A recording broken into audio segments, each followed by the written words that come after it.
粵港澳大灣區嘅建設係國家發展嘅重要戰略。粵港澳三地有龐大嘅人口，亦都具備經濟實力，對內輻射及帶動泛珠三角區域，對外連接一帶一路同埋國際市場。大灣區嘅發展將會有助知識產權商品化，提升整個區域嘅競爭力。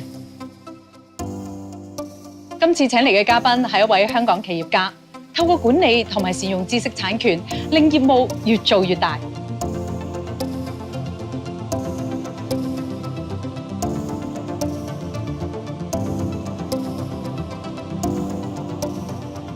我估呢個係你哋公司嘅作品，咁就係咧 Colido 3D 打印機打印出嚟嘅蛋糕。哇！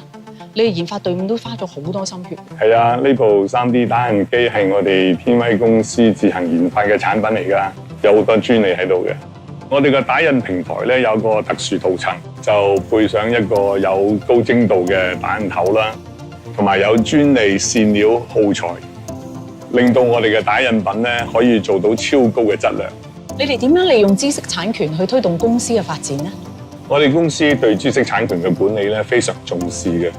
喺內地啦、香港、美國、歐洲，我哋有超過2000幾個專利，係我哋嘅產品取得市場先機嘅重要元素。我哋嘅總部咧就喺香港，研發啊、生產啊、內銷咧就喺珠海，外銷咧就喺澳門。呢個咧就正正結合咗大灣區內不同城市嘅獨特優勢，幫助到我哋咧開拓到國際市場，業務發展咧相當理想。多謝你嘅分享。